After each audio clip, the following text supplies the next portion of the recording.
It never begins with conspiracy. It begins with paperwork, contracts, budgets, forecasts, quiet decisions that outlive the headlines. Every time America goes to war, the same pattern emerges.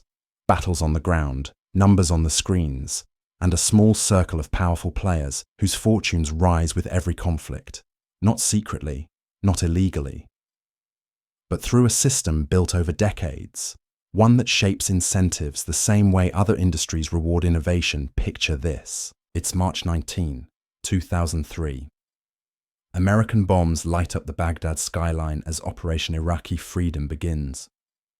In living rooms across America, families watch the shock and awe campaign unfold on CNN. But 800 miles away, in a Houston boardroom, different numbers are flashing on different screens. Stock prices, contract projections, revenue forecasts. While the world watches a war begin, a select group of companies is already preparing for the economic consequences that major conflicts always bring. This is empire economics, where money and power collide.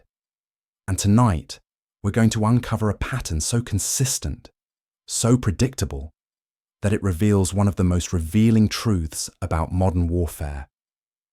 The same major contractors consistently play central roles whenever America mobilizes for war. But here's what makes this story different from every conspiracy theory you've heard. This isn't about shadowy cabals or secret meetings. This is about a system so open, so documented, so perfectly legal that it operates in broad daylight. Pentagon spending records, congressional financial disclosures, corporate earnings reports. The evidence isn't hidden. It's filed with the Securities and Exchange Commission. Over the past 2 decades, a small group of major defense contractors consistently received a significant share of Pentagon contracts, all through publicly documented procurement processes. Lockheed Martin, Boeing, General Dynamics, Raytheon, Northrop Grumman. While American soldiers deployed to Afghanistan and Iraq, these corporations reported strong earnings back home, highlighting how the economic side of war often operates on a very different timeline from its human costs. The pattern isn't coincidence, it's architecture. But to understand how this machine really works, we need to go back 60 years, January 17th, 1961. President Dwight Eisenhower sits in the Oval Office, preparing his farewell address to the nation. The man who led Allied forces to victory in World War II is about to deliver the most prophetic warning in American political history. In the councils of government, we must guard against the acquisition of unwarranted influence, whether sought or unsought, by the military-industrial complex. The potential for the disastrous rise of misplaced power exists and will persist. Eisenhower understood something that most Americans missed. Until World War II, the United States had no permanent armaments industry. Companies made plowshares in peacetime and swords in wartime. But the Cold War changed everything. America built a vast permanent military infrastructure. And with it came a new economic reality. War was no longer just a national duty, it became part of a long-term strategic industry. The warning came from the only general elected president in the 20th century.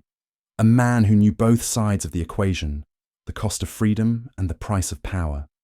But despite his military credentials, despite 8 years in the White House, despite the moral authority of victory over fascism, his warning was largely ignored. What happened next would change American history forever. The pattern that Eisenhower feared began to crystallize almost immediately. During Vietnam, defense contractors discovered that modern warfare was fundamentally different from the conflicts of the past. It wasn't just about building ships and tanks. It was about logistics, communications, private security, reconstruction. Every aspect of military operations could be outsourced, contracted, and monetized. But the real breakthrough came after the Cold War ended. With the Soviet Union dissolved, many expected defense spending to plummet. Instead, something extraordinary happened. The defense industry evolved. New threats required new solutions: terrorism, cyber warfare, nation building. Each challenge created new opportunities for private contractors to support missions the military couldn't handle alone.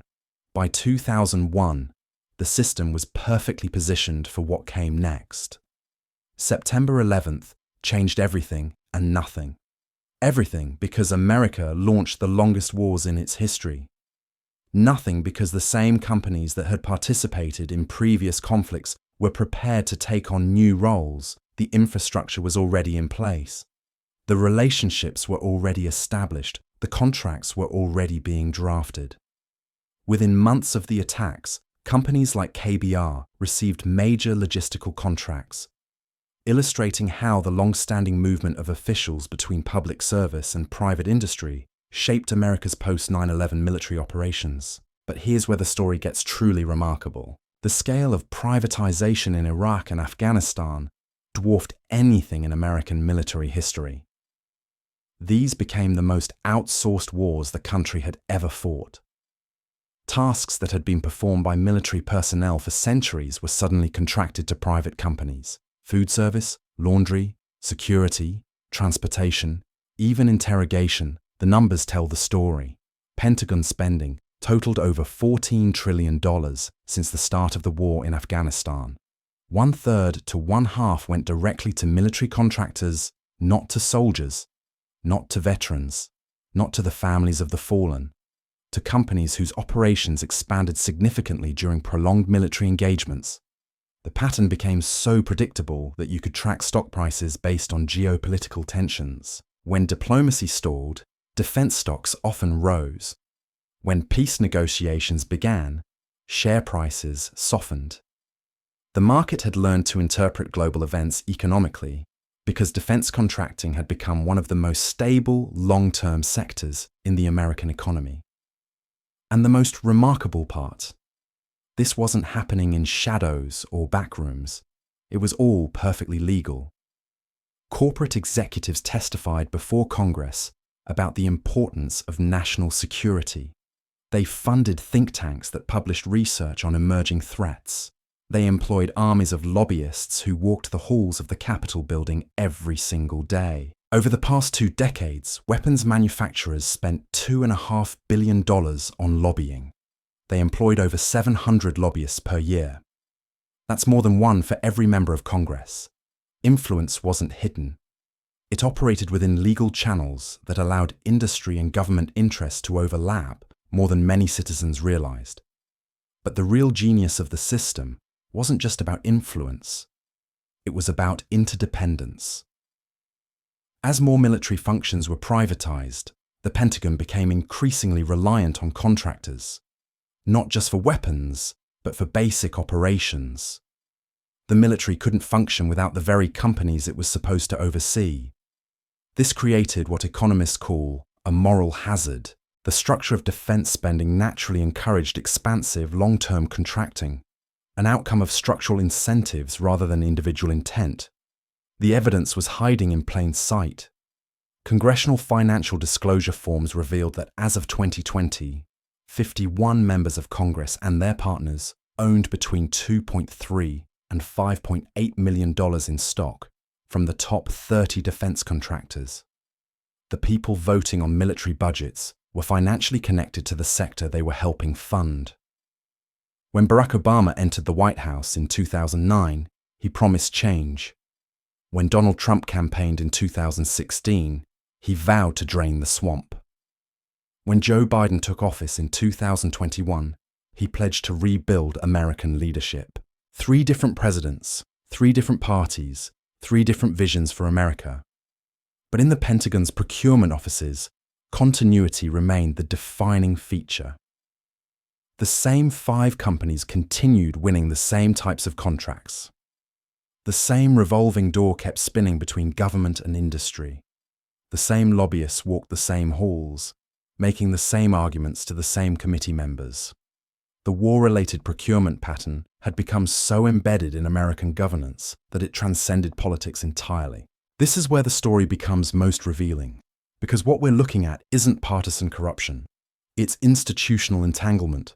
Between 2014 and 2019, Over 1,700 former military and civilian officials went to work for defense contractors. 1,700. That's not a revolving door. That's a conveyor belt. These weren't low-level clerks or administrative assistants. These were senior Pentagon officials, military officers, and members of Congress who had spent decades learning the intimate details of how defense contracts are awarded. The process works like clockwork. A Pentagon acquisitions officer spends years managing contracts for fighter jets. She learns which companies bid on which projects, how decisions get made, who holds influence in the procurement process. Then she retires from government and immediately joins Lockheed Martin as a senior executive. Her first assignment? Navigating the same procurement landscape from the private sector side. The beauty of this system is its complete legality. There are restrictions on what former officials can do immediately after leaving government, but these cooling-off periods are measured in months, not years. And they're filled with loopholes large enough to drive an armoured vehicle through. Consider the case of William Lynn III. In 2010, he was confirmed as the number 2 official in the Pentagon. Before joining government, he had worked as a lobbyist for Raytheon. After leaving the Pentagon, he returned to the defense industry. His career perfectly illustrates how the revolving door operates. Government service becomes a form of graduate education for defense contractors. Officials learn the system from the inside, then use that expertise to navigate it from the outside. But the revolving door is just the surface layer of a much deeper issue. The real power lies in something called regulatory entanglement. This happens when the industry being regulated and the regulators themselves develop overlapping priorities, not through bribes or illegal payments, but through shared incentives, parallel career paths, and interdependent institutions. A degree of institutional overlap that made the lines between regulator and industry increasingly blurred. Pentagon officials know that their next job might come from the companies they're currently overseeing. Defense contractors know that their success depends on maintaining good relationships with government officials. This creates incentives that do not always align with idealized efficiency. The result is a procurement system shaped by complex incentives, long-standing relationships, and organizational priorities that didn't always align with streamlined outcomes. Projects routinely run years behind schedule and billions over budget. But the companies responsible face no meaningful consequences because the people who would hold them accountable may someday work alongside them. The F-35 fighter jet program provides a perfect case study.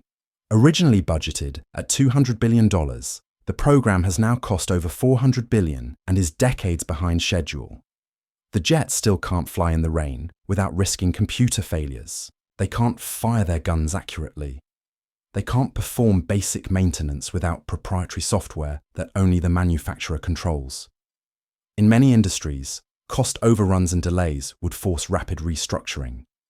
But defense procurement operates under different priorities, including technological complexity, strategic continuity, and the desire to support domestic industrial bases. These factors help explain why programs continue even when budgets and timelines expand far beyond initial projections. But the most profound lesson isn't about corruption or conspiracy, it's about systems. The war profit pattern reveals how institutions designed to serve the public can gradually transform into mechanisms that serve themselves. Understanding this pattern doesn't make you powerless, it makes you informed. And informed citizens are the only force that has ever changed entrenched systems. History shows us that knowledge is the first step toward accountability. When enough people understand how power actually operates, when enough voters demand transparency over convenience, when enough citizens choose difficult truths over comfortable illusions, change becomes possible.